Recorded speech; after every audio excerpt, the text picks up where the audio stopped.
क्या आपने कभी सोचा है कि बाइबल की जो किताबें आप पढ़ते हैं वे पूरी कहानी नहीं बताती?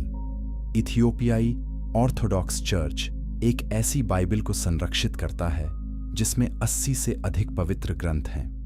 इन ग्रंथों में एनोक की पुस्तक और जुबली की पुस्तक शामिल हैं, जिन्हें पश्चिमी ईसाई धर्म ने अपनी बाइबल से बाहर कर दिया। जूड 1:14 हमें प्राचीन लेखों की ओर इशारा करता है जिन्हें बहुत से लोगों ने कभी नहीं पढ़ा।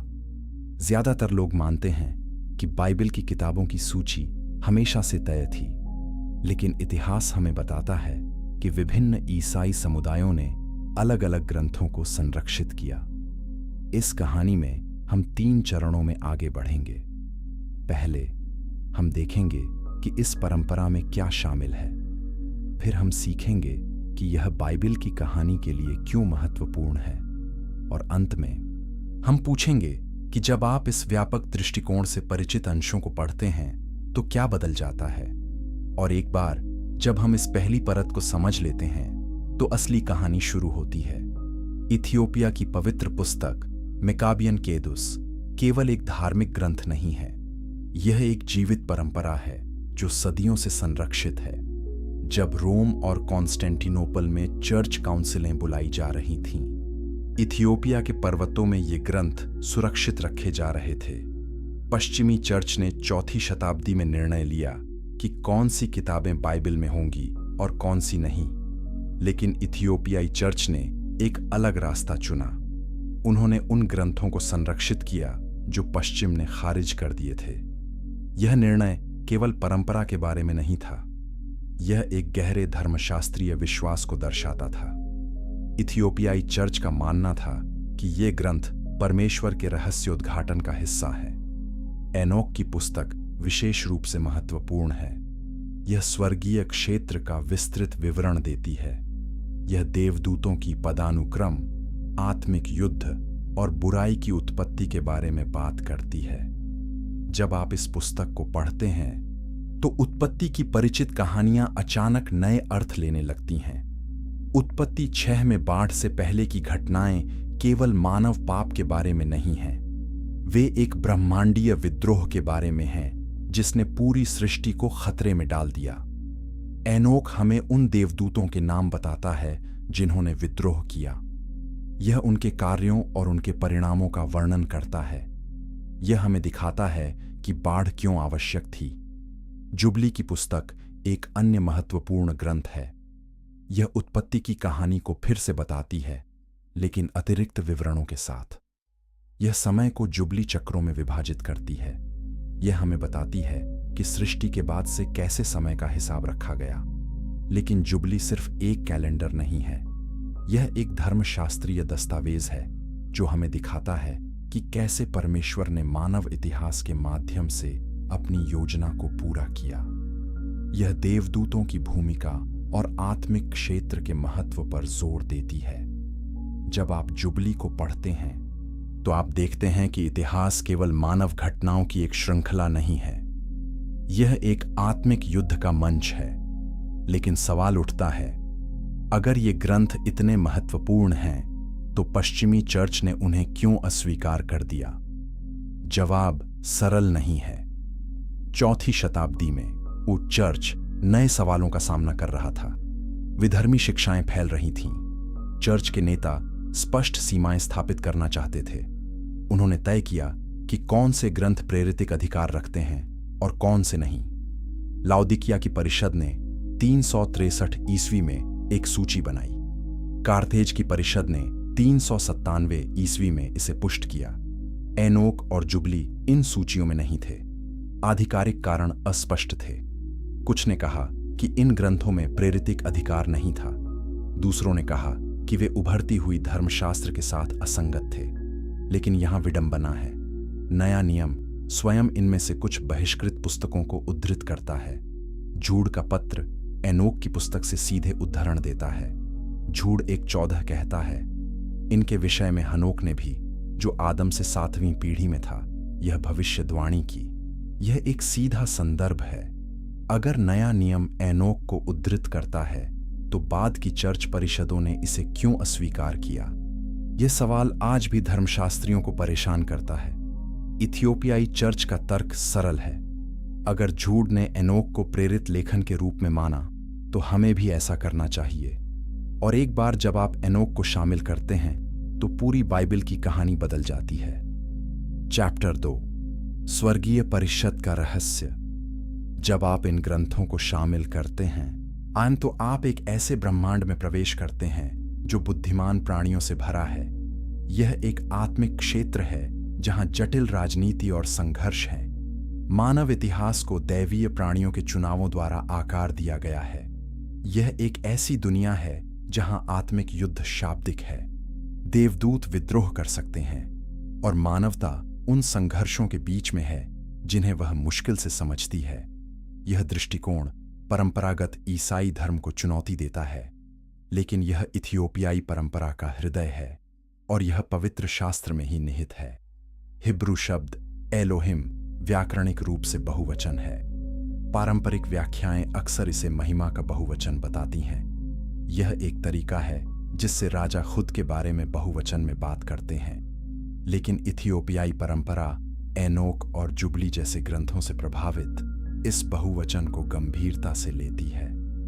यह सुझाव देती है कि एलोहिम प्राणियों की एक श्रेणी को संदर्भित करता है। यह एक दैवीय परिषद है, एक स्वर्गीय सभा। यह व्याख्या केवल भाषाई नहीं है, यह धर्मशास्त्रीय है और यह पूरे पवित्र शास्त्र में समर्थित है। उत्पत्ति 1 अध्याय 26 कहता है, फिर परमेश्वर ने कहा, हम मनुष्य को अपने स्वरूप के अनुसार अपनी समानता में बनाएं। यह हम कौन है? परंपरागत व्याख्या कहती है कि यह त्रिएकता है। पिता, पुत्र और पवित्र आत्मा आपस में बात कर रहे हैं। लेकिन इथियोपियाई ग्रंथ एक और संभावना सुझाते हैं। यह हम एक दैवीय परिषद है। यह स्वर्गीय प्राणियों का एक समूह है जिसने सामूहिक रूप से मानवता बनाने का निर्णय लिया। यह व्याख्या उत्पत्ति 1:26 को एक अलग रोशनी में रखती है। मानवता का निर्माण एक तरफा घोषणा नहीं थी, यह दैवीय सभा द्वारा पहुंचा गया निर्णय था। भजन 82 इस व्याख्या की पुष्टि करता है। यह एक दृश्य का वर्णन करता है जहां परमेश्वर एलोहिम का न्याय करता है। भजन 82 एक कहता है, परमेश्वर ईश्वरीय परिषद में खड़ा है और वह देवताओं के बीच न्याय करता है। यह अंश स्पष्ट है, एक दैवीय परिषद है और परमेश्वर इस परिषद के सदस्यों का न्याय कर रहा है। भजन इन एलोहिम पर अन्याय और पक्षपात का आरोप लगाता है। भजन 82 2 से 4 पूछता है, कब तक तुम अन्याय से न्याय करोगे और दुष्टों का पक्ष लोगे? कमजोर और अनाथ का बचाव करो, गरीब और दलित के अधिकार बनाए रखो।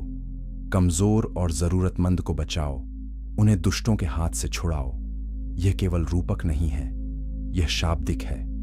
दैवीय प्राणी हैं जिन्हें जिम्मेदारी दी गई थी और वे विफल हो गए हैं। एनोक की पुस्तक इस स्वर्गीय पदानुक्रम का विस्तृत विवरण देती है।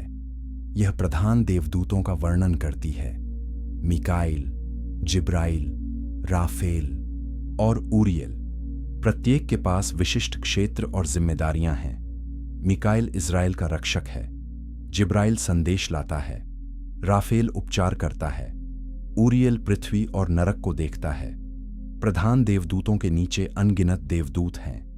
वे आदेशों में संगठित हैं और निर्धारित कार्य हैं। वे प्राकृतिक शक्तियों को नियंत्रित करते हैं। वे राष्ट्रों की देखरेख करते हैं। यह एक जटिल संरचना है जो स्वर्ग और पृथ्वी को जोड़ती है। लेकिन यह पदानुक्रम केवल आदेश के बारे में नहीं है, यह स्वतंत्र इच्छा के बारे में भी है। देवदूतों के पास चुनाव करने की क्षमता है और कुछ ने बुरी तरह से चुना। एनोक वॉचर्स नामक देवदूतों के एक समूह का वर्णन करता है।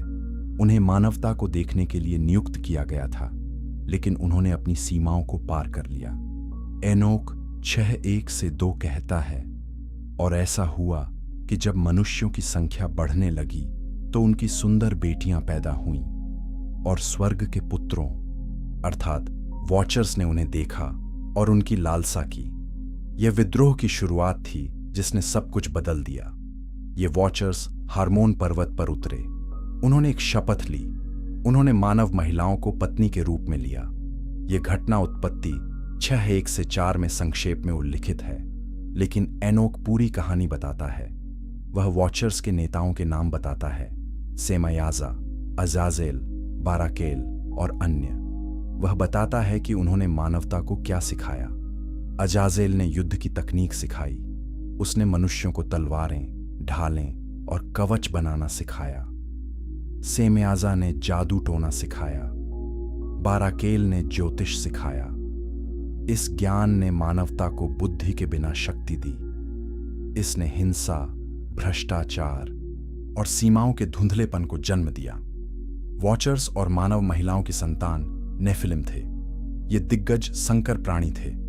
वे न पूरी तरह स्वर्गीय थे और न पूरी तरह मानव। उनका अस्तित्व प्राकृतिक व्यवस्था के खिलाफ था। नेफिलिम हिंसक और विनाशकारी थे। उन्होंने पृथ्वी को आतंकित किया और उनकी उपस्थिति ने मानवता के आनुवंशिक और आत्मिक भ्रष्टाचार को जन्म दिया। बाढ़ इस क्षति को पूर्ववत करने के बारे में थी। यह नेफिलिम को खत्म करने और स्वर्ग और पृथ्वी के बीच की सीमा को बहाल करने के बारे में थी। यह केवल मानव पाप के बारे में नहीं था। यह एक ब्रह्मांडीय संकट था जिसने परमेश्वर के हस्तक्षेप की मांग की। चैप्टर 3। एलोहिम का असली अर्थ। एलोहिम शब्द बाइबल में सबसे अधिक उपयोग किए जाने वाले शब्दों में से एक है। यह उत्पत्ति 1:1 में दिखाई देता है। आरंभ में एलोहिम ने आकाश और पृथ्वी की सृष्टि की। अधिकांश अनुवाद इसे परमेश्वर के रूप में प्रस्तुत करते हैं, लेकिन हिब्रू मूल अधिक और जटिल है। एलोहिम बहुवचन है। यह एक से अधिक प्राणी का सुझाव देता है। फिर भी क्रिया एक वचन है, बारा, सृजा। यह व्याकरणिक विरोधाभास सदियों से विद्वानों को चकित करता रहा है। पारंपरिक यहूदी और ईसाई व्याख्याएं इसे महिमा का बहुवचन कहती हैं। राजा खुद के बारे में हम में बात करते हैं। यह शाही भाषण का एक तरीका है, लेकिन यह स्पष्टीकरण सभी अंशों पर लागू नहीं होता। उत्पत्ति 1:26 में हम स्पष्ट रूप से संवादी है। हम मनुष्य को अपने स्वरूप के अनुसार बनाएं। एक आंतरिक बहस की तरह नहीं लगता, यह परामर्श की तरह लगता है। कोई सुन रहा है, कोई जवाब दे रहा है। इथियोपियाई परंपरा एक और दृष्टिकोण प्रदान करती है। यह एलोहिम को एक श्रेणी के रूप में देखती है, दैवीय प्राणी जो सर्वोच्च प्राधिकरण के तहत कार्य करते हैं। यह व्याख्या एकेश्वरवाद को कमजोर नहीं करती, यह इसे गहरा करती है। यह दिखाती है कि कैसे एक सर्वोच्च परमेश्वर एक जटिल ब्रह्मांड पर शासन करता है। जिस तरह एक राजा मंत्रियों के माध्यम से शासन करता है, परमेश्वर एलोहिम के माध्यम से शासन करता है, लेकिन सर्वोच्च अधिकार हमेशा एक है, परम परमेश्वर। व्यवस्था विवरण 32:8-9 इस संरचना को स्पष्ट करता है। यह कहता है, जब परम प्रधान ने जाति जाति का भाग बांटा, जब उसने आदम की संतान को अलग अलग किया, तब उसने देश देश की सीमाएं इजराइलियों की गिनती के अनुसार ठहराईं, क्योंकि यहोवा का भाग उसकी प्रजा है, याकूब उसका बंटा हुआ भाग है। यह अंश महत्वपूर्ण है। यह दिखाता है कि राष्ट्रों को एलोहिम के सदस्यों को सौंपा गया था, लेकिन इजराइल सर्वोच्च के सीधे अधिकार के अधीन था। यह व्यवस्था बाबेल के बाद स्थापित की गई थी। उत्पत्ति 11 में मानवता ने स्वर्ग तक पहुंचने के लिए एक मीनार बनाने की कोशिश की। परमेश्वर ने हस्तक्षेप किया। उसने भाषाओं को भ्रमित किया और मानवता को बिखेर दिया। लेकिन बाबेल केवल गर्व के बारे में नहीं था, यह शक्ति के बारे में था। एकजुट मानवता, एक भाषा और एक उद्देश्य के साथ लगभग असीमित क्षमता रखती थी। उत्पत्ति 11:6 में परमेश्वर कहता है, देखो, ये एक ही दल के हैं और इन सब की भाषा भी एक ही है, और उन्होंने यह काम भी आरंभ किया है, और अब जो कुछ वे करना चाहेंगे उसमें से कोई भी उन्हें रोक न सकेगा। यह एक चेतावनी थी। मानवता को विभाजित करके परमेश्वर ने किसी भी विद्रोही परिषद सदस्य को होने वाले नुकसान को सीमित किया। प्रत्येक राष्ट्र को एक एलोहिम सदस्य को सौंपा गया। इनमें से कुछ देवदूत वफादार रहे, अन्य भ्रष्ट हो गए। दानियेल 10 इन प्रादेशिक आत्माओं को कार्य करते हुए दिखाता है। दानियेल प्रार्थना करता है। 3 सप्ताह तक कोई जवाब नहीं मिलता। फिर एक देवदूत प्रकट होता है। वह बताता है कि वह फारस के राजकुमार द्वारा रोका गया था। यह कोई मानव राजा नहीं था, यह एक आत्मिक शक्ति थी जो फारस राष्ट्र के ऊपर नियुक्त थी। दानियेल 10:13 कहता है, परंतु फारस के राज्य के प्रधान ने 21 दिन तक मेरा सामना किया, परंतु मीकाएल जो मुख्य प्रधानों में से एक है, वो इस मेरी सहायता के लिए आया। यह अंश महत्वपूर्ण है। यह दिखाता है कि राष्ट्रों के पीछे आत्मिक शक्तियां हैं। ये शक्तियां वफादार या विद्रोही हो सकती हैं और वे मानव इतिहास को प्रभावित करती हैं। जब हम दानियेल 10 को व्यवस्था विवरण 32 के साथ जोड़ते हैं तो तस्वीर स्पष्ट हो जाती है। परमेश्वर ने राष्ट्रों को दैवीय अधिकारियों को सौंपा। इनमें से कुछ भ्रष्ट हो गए। अब वे अपने राष्ट्रों को परमेश्वर के खिलाफ ले जाते हैं। यही कारण है कि पवित्र शास्त्र बार बार राष्ट्रों और उनके देवताओं के बीच का संबंध दिखाता है। भजन 96:5 कहता है, क्योंकि देश देश के सब देवता मूर्तें ही हैं, परंतु यहोवा ने आकाश को बनाया है। ये देवता मूर्तियां नहीं हैं, वे आत्मिक शक्तियां हैं जो मूर्तियों के पीछे हैं। वे भ्रष्ट एलोहिम सदस्य हैं जो पूजा के योग्य होने का दावा करते हैं। 1 कुरिन्थियों 10:20 इसकी पुष्टि करता है। मैं यह कहता हूं कि अन्य जाति जो बलिदान करते हैं वे परमेश्वर के लिए नहीं परंतु दुष्टात्माओं के लिए बलिदान करते हैं। पौलुस समझता था कि मूर्ति पूजा केवल पत्थर की पूजा नहीं है, यह उन आत्मिक शक्तियों की पूजा है जो राष्ट्रों को गुमराह करती हैं। लेकिन इस्राएल अलग था। व्यवस्था विवरण 32:9 स्पष्ट करता है, यहोवा का भाग उसकी प्रजा है। इस्राएल को किसी एलोहिम सदस्य को नहीं सौंपा गया, इसे सीधे सर्वोच्च के अधिकार के अधीन रखा गया।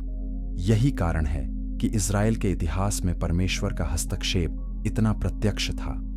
वह अपने लोगों की सीधे देखभाल कर रहा था, और यही कारण है कि अन्य राष्ट्र इस्राएल से इतने शत्रुतापूर्ण थे। उनके पीछे की आत्मिक शक्तियां सर्वोच्च के प्रत्यक्ष प्रतिनिधित्व से नाराज थीं। चैप्टर 4 वॉचर्स का विद्रोह। एनोक की पुस्तक हमें उन देवदूतों की पूरी कहानी बताती है जो विद्रोह कर गए। उन्हें वॉचर्स कहा जाता था क्योंकि उनका काम मानवता को देखना था। वे प्रेक्षक और संरक्षक थे, लेकिन उन्होंने अपनी सीमाओं को पार कर लिया। एनोक 6:2 कहता है, और उन 200 के नेता सेम्याजा ने उनसे कहा, मुझे डर है कि आप इस कर्म को करने के लिए सहमत नहीं होंगे और मैं अकेला इस महान पाप के लिए जिम्मेदार होऊंगा। यह महत्वपूर्ण है।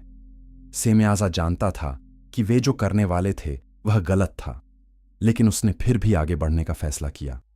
200 वॉचर्स ने हार्मोन पर्वत पर एक शपथ ली। उन्होंने खुद को एक दूसरे से और अपनी योजना से बांध लिया। एनोक 6:4-6 उनके नेताओं के नाम सूचीबद्ध करता है। सेम्याजा, अजाजेल, बाराकेल, कोकाबेल, तामियेल, रामील और कई अन्य। प्रत्येक नेता 10 वॉचर्स का प्रभारी था। वे पृथ्वी पर उतरे। उन्होंने मानव महिलाओं को चुना, उन्होंने उनसे शादी की और उन्होंने उन्हें ऐसा ज्ञान सिखाया जो मनुष्यों के लिए नहीं था। अजाजेल ने युद्ध की कला सिखाई। एनोक 8:1 कहता है, और अजाजेल ने मनुष्यों को तलवारें बनाना, चाकू, ढाल और स्तन कवच सिखाया। यह केवल हथियार बनाने के बारे में नहीं था, यह हिंसा की संस्कृति बनाने के बारे में था। अजाजेल ने मनुष्यों को युद्ध की रणनीति सिखाई। उसने उन्हें दिखाया कि कैसे सेनाएं बनाई जाएं और राज्यों पर विजय प्राप्त की जाए। इससे पहले मानव संघर्ष सीमित थे, लेकिन अजाजेल के ज्ञान के साथ युद्ध एक भयानक नई वास्तविकता बन गया। सेम्याजा ने जादू टोना और मंत्र सिखाया। एनोक 8:3 कहता है, सेम्याजा ने जड़ी बूटियों और मंत्रों का ज्ञान सिखाया। यह केवल हर्बल चिकित्सा के बारे में नहीं था, यह आत्मिक दुनिया में हेर फेर करने की कोशिश के बारे में था। सेम्याजा ने मनुष्य को दिखाया कि कैसे आत्माओं को बुलाया जाए, भाग्य बताया जाए और बुरी शक्तियों का उपयोग किया जाए। इसने मनुष्य को ऐसे क्षेत्र में प्रवेश दिया जो उनके लिए निषिद्ध था। बाराकेल ने ज्योतिष सिखाया। कोकाबेल ने नक्षत्रों के संकेतों को सिखाया। अन्य वॉचर्स ने धातु विज्ञान, सौंदर्य प्रसाधन और रत्नों का ज्ञान और विभिन्न तकनीकों को सिखाया। प्रत्येक ज्ञान स्वयं में बुरा नहीं था, लेकिन मनुष्यों के लिए यह समय से पहले था। परमेश्वर की योजना मानवता के विकास के लिए एक क्रम थी। वॉचर्स ने इस क्रम को बाधित किया। उन्होंने मनुष्य को बुद्धि के बिना शक्ति दी और परिणाम विनाशकारी थे। सबसे भयानक परिणाम नेफिलिम थे। उत्पत्ति 6:4 संक्षेप में उनका उल्लेख करता है। उन दिनों में पृथ्वी पर नफीलीम लोग थे, और उसके पश्चात जब परमेश्वर के पुत्र मनुष्य की पुत्रियों के पास गए और उनके द्वारा उनके लड़के बाले उत्पन्न हुए, तब भी थे। प्राचीन काल के शूरवीर जो नामी पुरुष थे वे यही हैं। यह एक संक्षिप्त संदर्भ है, लेकिन एनोक विस्तार से बताता है। नेफिलिम विशाल संकर प्राणी थे। वे सामान्य मनुष्यों से 300 हाथ लंबे थे। नेफिलिम की भूख असीम थी। एनोक 7:2-5 कहता है, और वे मनुष्यों के उत्पादन के विरुद्ध हो गए, और वे पक्षियों को और जानवरों को खाने लगे, और एक दूसरे का मांस खाने लगे और रक्त पीने लगे। यह केवल शारीरिक भूख के बारे में नहीं था, यह आत्मिक भ्रष्टाचार था। नेफिलिम ने प्राकृतिक व्यवस्था को तोड़ दिया। उन्होंने हिंसा, भय और विनाश फैलाया, और वे गुणा करने लगे। पृथ्वी उनके द्वारा भ्रष्ट हो गई थी। उत्पत्ति 6:11-12 कहता है, पृथ्वी परमेश्वर के सामने बिगड़ गई और उपद्रव से भर गई, और परमेश्वर ने पृथ्वी पर दृष्टि की और देखा कि वह बिगड़ी हुई है, क्योंकि सब प्राणियों ने पृथ्वी पर अपना चाल चलन बिगाड़ लिया था। बिगड़ना शब्द हिब्रू में शाचत है। यह नैतिक भ्रष्टाचार से अधिक का सुझाव देता है। यह आनुवंशिक भ्रष्टाचार का सुझाव देता है। मानवता का डीएनए ही समझौता हो गया था। परमेश्वर का उत्तर स्पष्ट था, पृथ्वी को शुद्ध करना होगा। लेकिन पहले वॉचर्स को न्याय का सामना करना पड़ा। एनोक 10 प्रधान देवदूतों को दिए गए आदेशों का वर्णन करता है। ऊरियल को नूह को चेतावनी देने के लिए भेजा गया। राफेल को अजाजेल को बांधने के लिए भेजा गया। जिब्राइल को नेफिलिम को नष्ट करने के लिए भेजा गया, और मीकाइल को सेमयाजा और अन्य नेताओं को बांधने के लिए भेजा गया। एनोक 10:11-12 कहता है, और प्रभु ने मीकाइल से कहा, जाओ सेमयाजा और उसके साथियों को बांधो, जिन्होंने मनुष्य की पुत्रियों के साथ संगति की और अपने आप को सब प्रकार की अशुद्धता में अशुद्ध किया है। और जब उनके पुत्र नेफिलिम एक दूसरे को मार डालेंगे, तब उन्हें 70 पीढ़ियों के लिए पृथ्वी के घाटियों में बांध दो, न्याय के दिन तक। यह एक भयानक सजा थी। वॉचर्स को बांध दिया गया, अंधकार के स्थानों में कैद कर दिया गया, न्याय के दिन तक। नेफिलिम बाढ़ में नष्ट हो गए, लेकिन उनकी आत्माएं एक समस्या बन गईं। वे संकर प्राणी थे। उन न पूरी तरह स्वर्गीय और न पूरी तरह मानव। उनके पास प्राकृतिक व्यवस्था में कोई स्थान नहीं था, इसीलिए उनकी आत्माएं भटकने लगीं। एनोक 15:8-10 बताता है कि ये आत्माएं दुष्टात्माएं बन गईं। यह दानवी गतिविधि की उत्पत्ति है। जब यीशु दुष्टात्माओं को बाहर निकालता है, वह वॉचर्स के विद्रोह के परिणामों से निपट रहा है। चैप्टर 5 नेफिलिम, स्वर्ग और पृथ्वी के बीच का संकर। नेफिलिम शब्द हिब्रू नेफल से आता है, जिसका अर्थ है गिरना। वे गिरे हुए या जो गिराते हैं थे। उत्पत्ति 6:4 में उनका संक्षिप्त उल्लेख बाइबिल के सबसे रहस्यमय अंशों में से एक है। उन दिनों में पृथ्वी पर नफीलीम लोग थे, और उसके पश्चात भी जब परमेश्वर के पुत्र मनुष्य की पुत्रियों के पास गए, और उसके पश्चात भी वाक्यांश महत्वपूर्ण है। यह सुझाव देता है कि नेफिलिम केवल बाढ़ से पहले ही नहीं थे, वे बाद में भी दिखाई दिए। एनोक इन प्राणियों का विस्तृत विवरण देता है। वे ऊंचाई में असाधारण थे। कुछ परंपराएं कहती हैं कि वे 300 हाथ लंबे थे, अन्य कहती हैं कि वे 3000 हाथ लंबे थे। संख्याएं अलग अलग हैं, लेकिन बिंदु स्पष्ट है, ये सामान्य मनुष्य नहीं थे। वे अलौकिक ताकत और भूख वाले विशाल प्राणी थे। एनोक 7:2-3 कहता है, जो विशाल हो गए और मनुष्यों की सारी उपज खा गए, और जब मनुष्य उन्हें और खिलाने में असमर्थ हो गए, तो विशालों ने उनके खिलाफ मुड़कर मनुष्यों को खा लिया। यह भयावह चित्र है। नेफिलिम भूखे राक्षस नहीं थे, वे बुद्धिमान प्राणी थे जिन्होंने सचेत रूप से बुराई को चुना।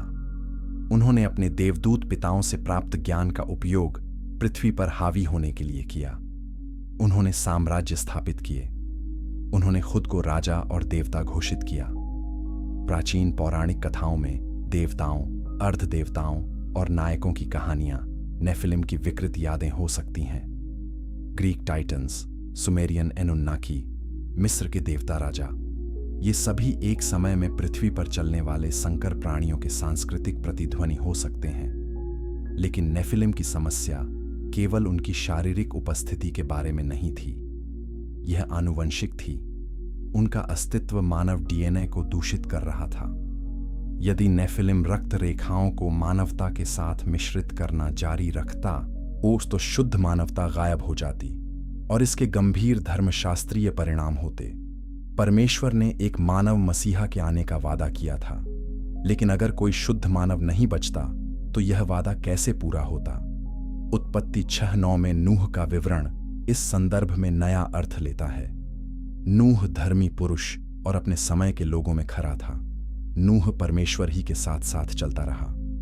हिब्रू शब्द तामीम, खरा का अनुवाद अक्सर निर्दोष या खरा किया जाता है, लेकिन यह आनुवंशिक शुद्धता का भी सुझाव दे सकता है। नूह की रक्त रेखा नेफिलिम द्वारा दूषित नहीं हुई थी, वह आनुवंशिक रूप से शुद्ध था। यही कारण है कि उसे और उसके परिवार को बचाया गया।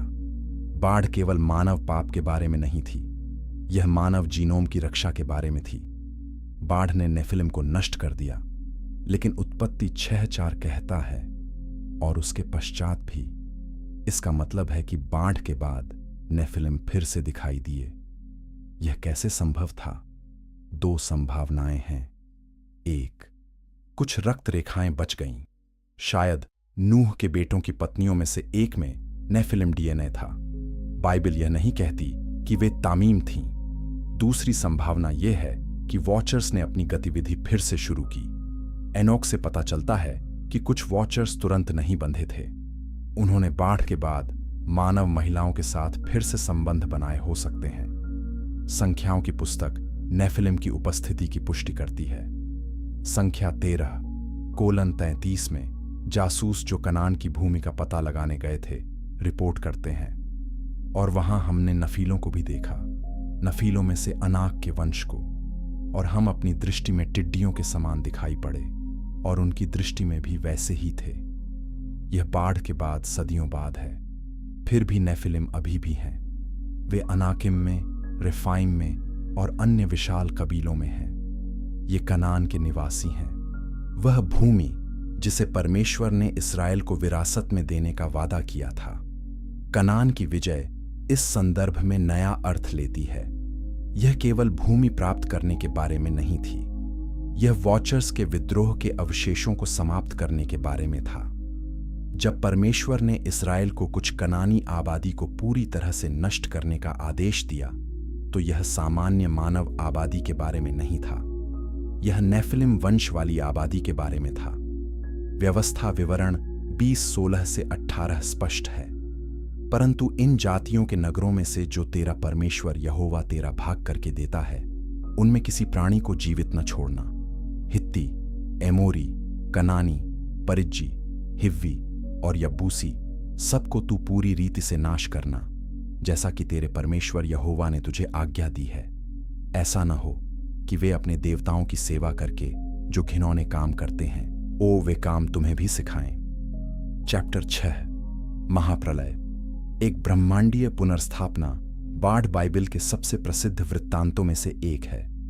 बच्चे नूह और उसकी नाव की कहानियां सीखते हैं, लेकिन पारंपरिक समझ अक्सर बाढ़ के वास्तविक उद्देश्य को चूक जाती है। यह केवल मानव पाप को दंडित करने के बारे में नहीं था, यह एक ब्रह्मांडीय पुनर्स्थापना थी।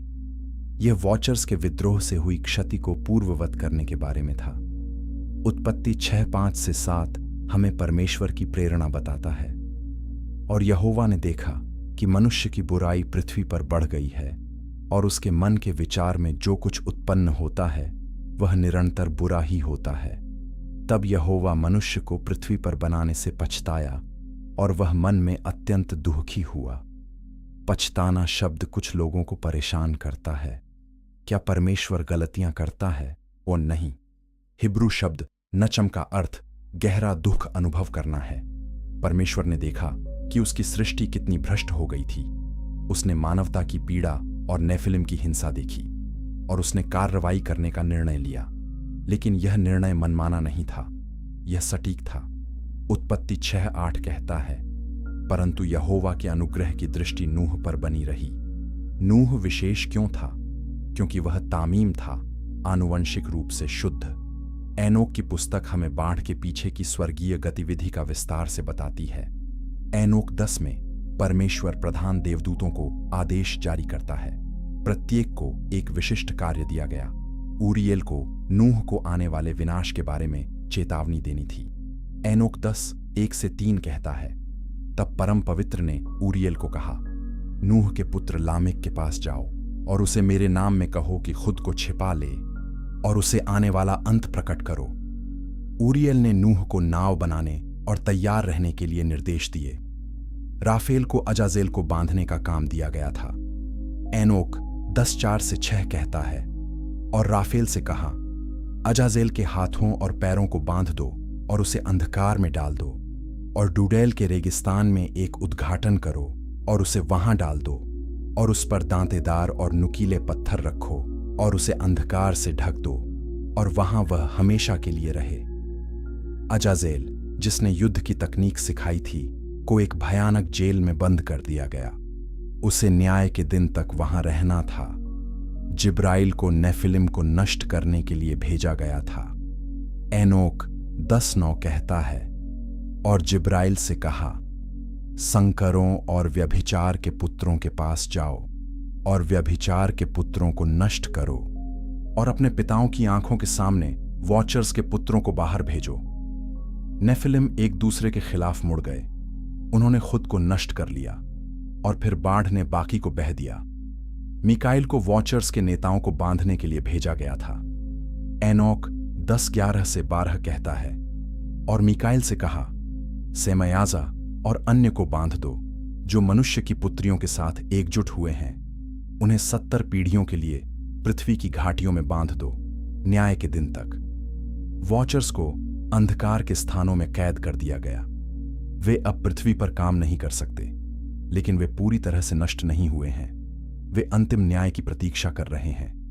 बाढ़ आई, 40 दिन और 40 रात बारिश हुई। गहरे समुद्र के झरने फूट गए। पूरी पृथ्वी पानी से ढक गई। नेफिलिम नष्ट हो गए। मानव आबादी समाप्त हो गई, नूह और उसके परिवार को छोड़कर। उत्पत्ति 7:23 कहता है, इस प्रकार सब जीवित प्राणियों का नाश हो गया जो भूमि पर थे, क्या मनुष्य, ना क्या घरेलू पशु, क्या रेंगने वाले जंतु और क्या आकाश के पक्षी, सब पृथ्वी पर से मिट गए। केवल नूह और जो उसके संग जहाज में थे रह गए। जब पानी उतर गया तो पृथ्वी शुद्ध हो गई थी। नेफिलिम के शरीर चले गए थे, लेकिन उनकी आत्माएं बनी रहीं। एनोक 15:8-10 बताता है कि क्या हुआ।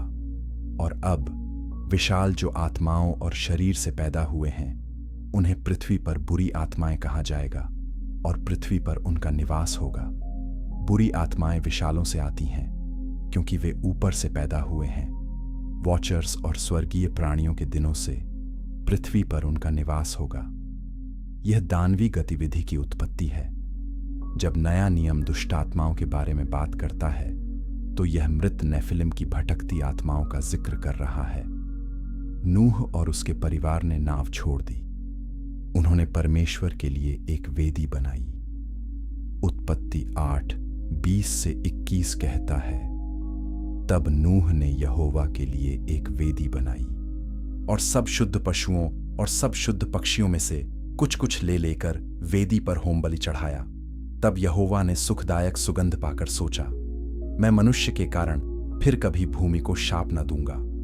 यह एक नई शुरुआत थी, एक वाचा थी।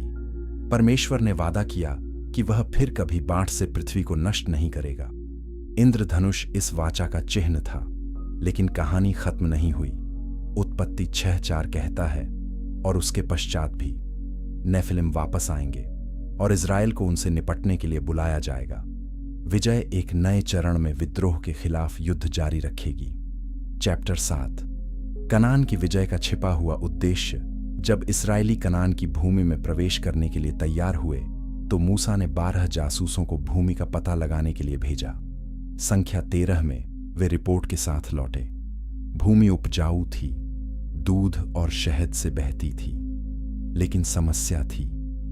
संख्या 13:32 से 33 कहता है, और उन्होंने इस्राएलियों में उस देश की जो उन्होंने देखा था यह कहकर बुरी चर्चा फैलानी आरंभ की कि जिस देश का भेद लेने को हम गए थे वह अपने निवासियों को खा जाने वाला देश है, और जितने पुरुष हमने उसमें देखे वे सब के सब बड़े डील डॉल के हैं। फिर हमने वहां नफीलों को भी देखा, नफीलों में से अनाक के वंश को, और हम अपनी दृष्टि में टिड्डियों के समान दिखाई पड़े और उनकी दृष्टि में भी वैसे ही थे। नफीलों शब्द महत्वपूर्ण है, यह एक संयोग नहीं है। जासूसों ने विशाल प्राणी देखे जिन्होंने उन्हें टिड्डियों की तरह महसूस कराया। ये अनाकिम थे, नेफिलिम की एक शाखा जो बाढ़ से बच गई या फिर से उभरी। अनाक एक प्रसिद्ध विशाल था। उसके वंशजों ने कनान के कुछ हिस्सों पर शासन किया। वे भौतिक रूप से विशाल थे और वे आत्मिक रूप से भ्रष्ट थे। उनकी उपस्थिति इस बात का संकेत थी कि वॉचर्स का विद्रोह पूरी तरह से नहीं मिटा था। जब इस्राएल अंततः कनान में प्रवेश किया तो परमेश्वर ने विशिष्ट निर्देश दिए। व्यवस्था विवरण 7:1 से 2 कहता है, जब तेरा परमेश्वर यहोवा तुझे उस देश में पहुंचाए जहां तू अधिकार करने को जाता है, और तेरे सामने से हित्ती, गिरगाशी, एमोरी, कन्नानी, परिज्जी, हिव्वी और यबूसी नामक बहुत सी जातियों को निकाल दे जो सामर्थ और अधिक संख्या में तुझसे बड़ी हैं, और जब तेरा परमेश्वर यहोवा उनको तेरे वश में कर दे तब तू उन्हें पूरी रीति से नाश करना, उनसे वाचा न बांधना और न उन पर दया करना। यह आदेश आधुनिक पाठकों को परेशान करता है। क्या परमेश्वर नरसंहार का आदेश दे रहा था? आए नहीं, यह सामान्य मानव आबादी के बारे में नहीं था। यह नेफिलिम रक्त रेखाओं के बारे में था। हिब्रू शब्द हेरेम का अनुवाद पूरी रीति से नाश करना किया जाता है। इसका अर्थ है पूर्ण समर्पण या निषेध। यह उन चीजों पर लागू होता था जो इतनी दूषित थीं कि उन्हें मानव उपयोग से हटाना पड़ता था। नेफिलिम आबादी आनुवंशिक और आत्मिक रूप से दूषित थी, उन्हें समाप्त करना था। व्यवस्था विवरण 20:16 से 18 औचित्य प्रदान करता है, परंतु इन जातियों के नगरों में से जो तेरा परमेश्वर यहोवा तेरा भाग करके देता है उनमें किसी प्राणी को जीवित न छोड़ना। हित्ती, एमोरी, कनानी, परिज्जी, हिव्वी और यबूसी सबको तू पूरी रीति से नाश करना, जैसा कि तेरे परमेश्वर यहोवा ने तुझे आज्ञा दी है। ऐसा न हो कि वे अपने देवताओं की सेवा करके जो घिनौने काम करते हैं वे काम तुम्हें भी सिखाएं और तुम अपने परमेश्वर यहोवा के विरुद्ध पाप करो। चिंता आत्मिक और आनुवंशिक संदूषण थी। यदि इस्राएल ने इन आबादी को बने रहने दिया तो वे प्रभावित होंगे। इस्राएल का मिशन एक शुद्ध लोग स्थापित करना था, एक राष्ट्र जिसके माध्यम से वादा किया गया मसीहा अंततः आएगा। रक्त रेखा की शुद्धता बनाए रखना आवश्यक था। यदि इस्राएल नेफिलिम वंश के साथ मिश्रित होता तो यह वादा समझौता हो जाता। व्यवस्था विवरण 7:3 से 4 चेतावनी देता है, और उनके साथ ब्याह शादी न करना, न तो अपनी बेटी उनके बेटे को ब्याहना और न उनकी बेटी अपने बेटे के लिए लेना, क्योंकि वे तेरे बेटे को मेरे पीछे चलने से बहका देंगे। दाऊद और गोलियत की कहानी इस संदर्भ में नया अर्थ लेती है। एक शमूएल 17:4 कहता है, तब पलिश्तियों की सेना में से गोलियत नाम गद का एक जोधा निकला, जिसकी ऊंचाई 6 हाथ 1 बित्ता थी। गोलियत एक विशाल था, वह संभवतः नेफिलिम वंश का था। उस पर दाऊद की जीत केवल एक सैन्य जीत नहीं थी, यह एक आत्मिक जीत थी। यह उन शक्तियों पर एक जीत थी जो बाढ़ से पहले से मानवता को परेशान कर रही थीं। एक शमूएल 17:45 से 47 में दाऊद के शब्द यह स्पष्ट करते हैं, तब दाऊद ने उस पलिश्ती से कहा, तू तो तलवार और भाला और सांग लिए हुए मेरे पास आता है, परंतु मैं सेनाओं के यहोवा के नाम से तेरे पास आता हूं। विजय ने जारी रखा। यहोशू ने कनान में नेफिलिम के गढ़ों को नष्ट किया। यहोशू 11:21 से 22 कहता है, उसी समय यहोशू ने जाकर पहाड़ी देश में से हेब्रोन, दबीर, अनाब और यहूदा और इस्राएल दोनों के सब पहाड़ी देश में से अनाकियों को नाश किया। यहोशू ने उनके नगरों समेत उन्हें पूरी रीति से नाश किया। इस्राएलियों के देश में अनाकी नहीं रहे, केवल गज्जा, गत और अशदोद में कुछ रह गए, कुछ बच गए और वे समस्या बने रहे, लेकिन उनकी शक्ति टूट गई थी। मिशन आगे बढ़ सकता था। Chapter 8 Babel. मानवता का विभाजन क्यों जरूरी था? बाबेल की मीनार की कहानी अक्सर मानव गर्व के बारे में एक सबक के रूप में पढ़ाई जाती है। उत्पत्ति 11:1 से 4 कहता है, सारी पृथ्वी पर एक ही भाषा और एक ही बोली थी। और जब वे पूर्व की ओर चले तब शिनार देश में एक मैदान पाकर उसमें बस गए। तब वे आपस में कहने लगे, आओ हम ईंटें बनाएं और उन्हें भली भांति पकाएं। उनके पास पत्थर के स्थान पर ईंटें और चूने के स्थान पर मिट्टी का गारा था। फिर वे कहने लगे, आओ हम एक नगर और एक गुम्मट बना लें, जिसकी छोटी आकाश से बातें करें। इस प्रकार से हम अपना नाम करें, ऐसा न हो कि हमको सारी पृथ्वी पर फैलना पड़े। पारंपरिक व्याख्या कहती है कि यह घमंड था। मनुष्य परमेश्वर के बराबर होना चाहते थे, लेकिन बाबेल केवल घमंड के बारे में नहीं था, यह शक्ति, ज्ञान और एकता के बारे में था। उत्पत्ति 11:6 में परमेश्वर की प्रतिक्रिया महत्वपूर्ण है। फिर यहोवा ने कहा, देखो ये एक ही दल के हैं और इन सब की भाषा भी एक ही है, और उन्होंने यह काम भी आरंभ किया है, और अब जो कुछ वे करना चाहेंगे उसमें से कोई भी उन्हें रोक न सकेगा। यह एक मान्यता थी। एकजुट मानवता एक भाषा और एक उद्देश्य के साथ लगभग असीमित क्षमता रखती थी। यह क्यों चिंता का विषय था? क्योंकि मानवता गिर गई थी। एडन में आदम और हव्वा ने परमेश्वर के खिलाफ विद्रोह किया। उनके वंशजों ने इस विद्रोही स्वभाव को विरासत में लिया। बाढ़ ने नेफिलिम को नष्ट कर दिया, लेकिन यह मानव हृदय को नहीं बदला।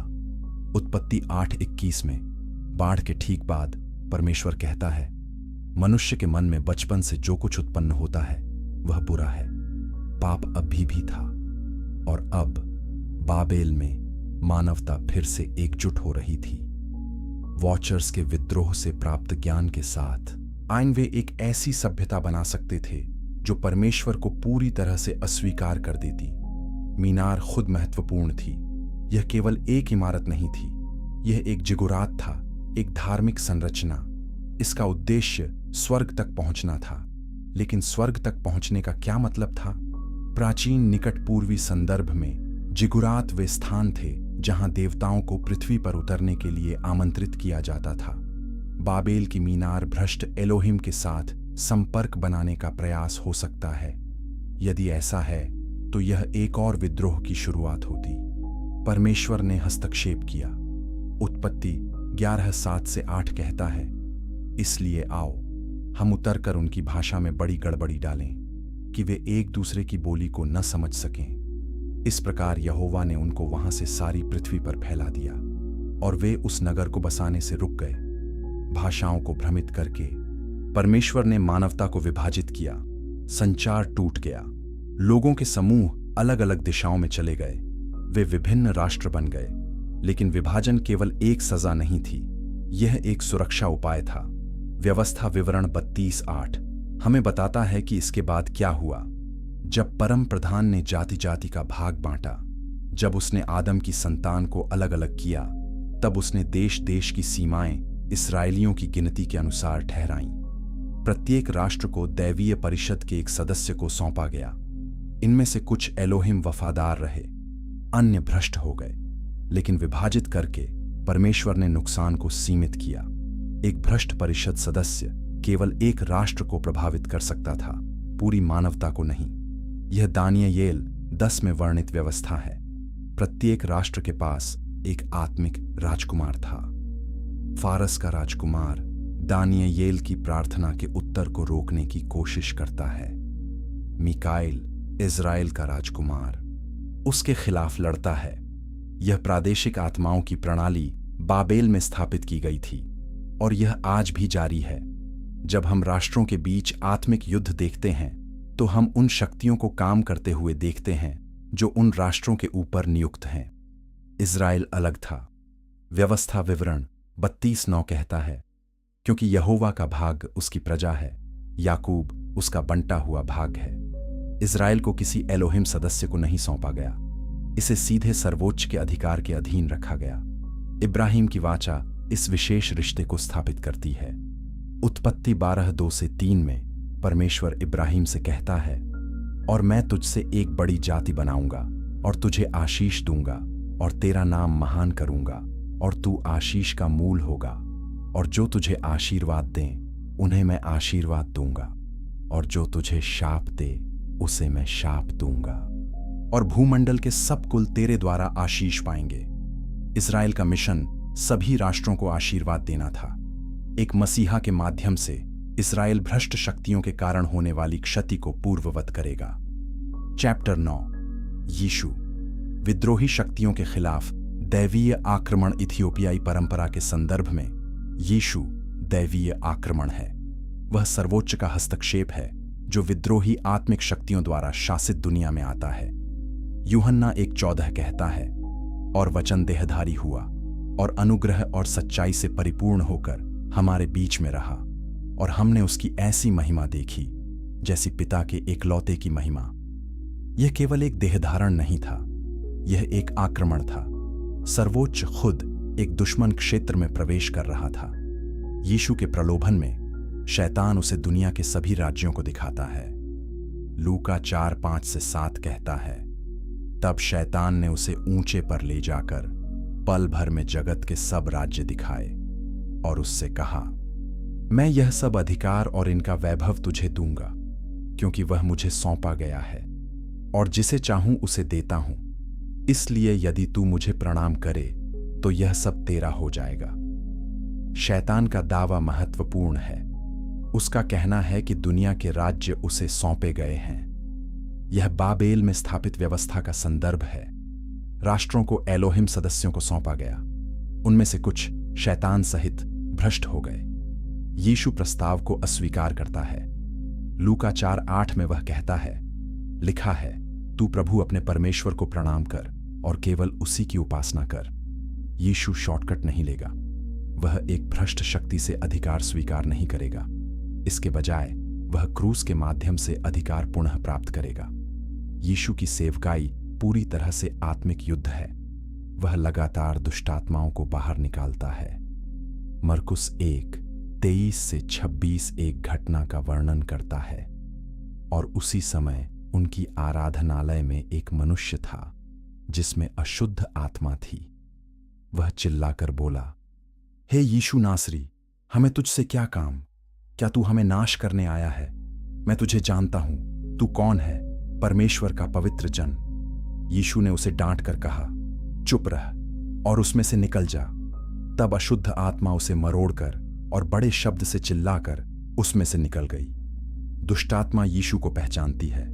वह उससे डरती है और वह उसकी आज्ञा का पालन करती है। यीशु के चमत्कार केवल दया के कार्य नहीं हैं, वे आत्मिक क्षेत्र पर अधिकार के प्रदर्शन हैं। जब वह तूफान को शांत करता है तो वह प्राकृतिक शक्तियों पर अधिकार दिखा रहा है। जब वह बीमारों को चंगा करता है तो वह मृत्यु और क्षय पर अधिकार दिखा रहा है। जब वह मृतकों को जिलाता है तो वह जीवन और मृत्यु पर अधिकार दिखा रहा है। प्रत्येक चमत्कार भ्रष्ट शक्तियों के लिए एक संदेश है। सर्वोच्च वापस आ गया है और वह नियंत्रण ले रहा है। क्रूसीकरण चरम टकराव है। सतह पर यह हार की तरह दिखता है। यीशु को गिरफ्तार किया जाता है, एक मुकदमा चलाया जाता है और मार डाला जाता है। लेकिन कुलुस्सियों 2:13-15 हमें बताता है कि वास्तव में क्या हो रहा था। और तुम्हें भी, जो अपने अपराधों और अपने शरीर की खतना रहित दशा में मुर्दा थे, उसने उसके साथ जिलाया और हमारे सब अपराधों को क्षमा किया, और विधियों का वह लेख जो हमारे नाम पर और हमारे विरोध में था मिटा डाला, और उसे क्रूस पर कीलों से जड़कर बीच में से हटा दिया। और उसने प्रधानताओं और अधिकारों को अपने ऊपर से उतारकर उनका खुल्लम खुल्ला तमाशा बनाया, और क्रूस के कारण उन पर जय जयकार की ध्वनि सुनाई। यह अंश महत्वपूर्ण है। क्रूस पर यीशु ने प्रधानताओं और अधिकारों को निरस्त किया। ये भ्रष्ट एलोहिम सदस्य हैं, प्रादेशिक आत्माएं जो राष्ट्रों पर शासन करती हैं। उनके पास मानवता पर कानूनी दावा था क्योंकि मानवता ने पाप किया था, लेकिन यीशु ने विधियों का लेख मिटा दिया। उसने कानूनी आरोपों को हटा दिया और ऐसा करने में उसने शक्तियों को निहत्था कर दिया। अब उनके पास कोई कानूनी अधिकार नहीं है। पुनरुत्थान यीशु के अधिकार का समर्थन था। यह साबित हुआ कि सर्वोच्च का अधिकार पूर्ण है। इफिसियों 1:19 से 21 कहता है, और उसकी सामर्थ्य हम विश्वासियों के लिए कैसी महान है। यह उसकी शक्ति के प्रभाव के उस कार्य के अनुसार है जो उसने मसीह में किया, जब उसे मरे हुओं में से जिलाया और स्वर्गीय स्थानों में अपने दाहिने बिठाया। सब प्रकार की प्रधानता और अधिकार और सामर्थ्य और प्रभुता के और हर एक नाम के ऊपर, जो न केवल इस लोक में पर आने वाले लोक में भी लिया जाएगा। यीशु को सभी आत्मिक शक्तियों के ऊपर अधिकार दिया गया। वह सर्वोच्च शासक है। पेंटेकोस्ट बाबेल का उलटा था। प्रेरितों के काम 2 में पवित्र आत्मा चेलों पर उतरता है। वे विभिन्न भाषाओं में बोलना शुरू करते हैं। बाबेल में परमेश्वर ने भाषाओं को भ्रमित किया और मानवता को विभाजित किया। पेंटेकोस्ट में परमेश्वर सभी भाषाओं में सुसमाचार बोलकर मानवता को एकजुट करता है। अब सुसमाचार सभी राष्ट्रों में जा सकता है, और जैसे ही यह जाता है, यह राष्ट्रों को भ्रष्ट अधिकारियों से पुनः प्राप्त करता है। प्रत्येक व्यक्ति जो यीशु पर विश्वास करता है, उसे शैतान के राज्य से परमेश्वर के राज्य में स्थानांतरित किया जाता है। कुलुस्सियों 1:13 कहता है, उसी ने हमें अंधकार के वश से छुड़ाकर अपने प्रिय पुत्र के राज्य में प्रवेश कराया। चैप्टर 10। इन सच्चाइयों को क्यों दबाया गया? अगर ये शिक्षाएं पवित्र शास्त्र में हैं और अगर वे प्रारंभिक चर्च द्वारा स्वीकार की गई थीं, तो उन्हें क्यों दबाया गया? ऐतिहासिक उत्तर शक्ति और नियंत्रण से जुड़ा है। 4वीं शताब्दी तक ईसाई धर्म रोमन साम्राज्य का आधिकारिक धर्म बन गया था। चर्च के नेता एक केंद्रीकृत संरचना बनाना चाहते थे। उन्हें स्पष्ट सीमाओं, मानकीकृत शिक्षाओं और नियंत्रणीय मान्यताओं की आवश्यकता थी। एनोक और जुबली जैसे ग्रंथ चुनौतियां प्रस्तुत करते थे। उन्होंने एक जटिल आत्मिक क्षेत्र की पेशकश की जहां देवदूत विद्रोह कर सकते थे, नेफिलिम अस्तित्व में थे और दैवीय परिषद पृथ्वी पर घटनाओं को प्रभावित करती थी। यह दृष्टिकोण चर्च नेताओं के लिए असुविधाजनक था। यदि आत्मिक क्षेत्र जटिल था तो विश्वासियों को सीधे इसमें शामिल होना पड़ता। वे दुष्टात्माओं के साथ टकराव का सामना करते। वे भ्रष्ट शक्तियों के बारे में सवाल करते। यह चर्च के पदानुक्रम को खतरे में डालता। इसके बजाय चर्च के नेताओं ने एक सरल धर्मशास्त्र पसंद किया। ईश्वर बनाम शैतान, अच्छाई बनाम बुराई। कोई दैवीय परिषद नहीं, कोई प्रादेशिक आत्माएं नहीं, कोई नेफिलिम नहीं, बस चर्च के माध्यम से मोक्ष और मध्यस्थता। धर्मशास्त्रीय कारण भी थे। उभरते हुए चर्च को विधर्मियों से लड़ना पड़ा, जिन्होंने ज्ञानवाद और अन्य विचलित शिक्षाओं का प्रचार किया। इनमें से कुछ विधर्मियों ने एनोक जैसे ग्रंथों का उपयोग अपने दावों का समर्थन करने के लिए किया। चर्च के नेताओं ने जवाब दिया कि उन ग्रंथों को अस्वीकार कर दिया जाए। लाउदिकिया की परिषद 363 ईस्वी और कार्थेज की परिषद 397 ईस्वी ने आधिकारिक सूचियां बनाईं जिनमें एनोक और जुबली शामिल नहीं थे। ये निर्णय केंद्रीय चर्च संरचनाओं द्वारा लिए गए, लेकिन इथियोपियाई चर्च भौगोलिक रूप से पृथक और सांस्कृतिक रूप से स्वतंत्र इन निर्णयों को स्वीकार नहीं किया। 1947 में मृत सागर स्क्रॉल की खोज ने साबित किया कि एनोक की पुस्तक प्राचीन थी और दूसरे मंदिर काल में व्यापक रूप से सम्मानित थी। कुमरान में जहां स्क्रॉल पाए गए, एनोक की कई प्रतियां थीं। यह समुदाय के लिए एक महत्वपूर्ण ग्रंथ था, लेकिन इस खोज के बावजूद पश्चिमी चर्च ने अपनी स्थिति नहीं बदली। परंपरा इतिहास से अधिक शक्तिशाली साबित हुई। व्यावहारिक कारण भी हैं कि इन शिक्षाओं को दबाया गया। इथियोपियाई परंपरा में पाया गया बाइबल इतिहास का संस्करण परेशान करने वाला है। यह सुझाव देता है कि आत्मिक युद्ध शाब्दिक, चल रहा और खतरनाक है। यह दिखाता है कि देवदूत विद्रोह कर सकते हैं, नेफिलिम अस्तित्व में थे और शक्तियां अभी भी राष्ट्रों पर शासन करती हैं। यह एक ऐसी दुनिया प्रस्तुत करता है जहां विश्वासियों को सक्रिय रूप से आत्मिक युद्ध में शामिल होना चाहिए, न कि केवल नैतिक जीवन जीना। यह कई चर्च नेताओं के लिए असुविधाजनक था, जो शांतिपूर्ण, नियंत्रणीय धर्मशास्त्र पसंद करते थे, लेकिन सच्चाई को हमेशा के लिए दबाया नहीं जा सकता। इथियोपियाई चर्च ने इन ग्रंथों को संरक्षित किया। मृत सागर स्क्रॉल ने उनकी प्राचीनता की पुष्टि की, और आज अधिक से अधिक विद्वान और विश्वासी एनोक और जुबली की फिर से जांच कर रहे हैं। वे पूछ रहे हैं, अगर ये ग्रंथ प्रारंभिक यहूदी और ईसाई समुदायों के लिए महत्वपूर्ण थे, तो उन्हें हमारी समझ को सूचित नहीं करना चाहिए। अगर नया नियम एनोक को उद्धृत करता है, तो क्या हमें इसे गंभीरता से नहीं लेना चाहिए? ये वैध प्रश्न हैं जो गहरी खोज की मांग करते हैं। चैप्टर 11, आज के विश्वासियों के लिए यह क्यों मायने रखता है? इथियोपियाई बाइबल की शिक्षाएं केवल ऐतिहासिक जिज्ञासाएं नहीं हैं। उनके आज के विश्वासियों के लिए गहरे व्यावहारिक निहितार्थ हैं। सबसे पहले, वे हमें आत्मिक युद्ध की वास्तविकता की याद दिलाते हैं। पश्चिमी ईसाई धर्म अक्सर आत्मिक युद्ध को रूपक के रूप में मानता है, लेकिन इफिसियों 6:12 स्पष्ट है, क्योंकि हमारा यह मल्लयुद्ध लहू और मांस से नहीं, परंतु प्रधानों से और अधिकारियों से और इस संसार के अंधकार के हाकिमों से और उस दुष्टता की आत्मिक सेनाओं से है जो आकाश में है। यह रूपक नहीं है, यह वास्तविकता है। हम शाब्दिक आत्मिक शक्तियों के खिलाफ शाब्दिक युद्ध में हैं। दूसरा, ये शिक्षाएं हमें दिखाती हैं कि हमारे संघर्ष व्यापक कहानी का हिस्सा है।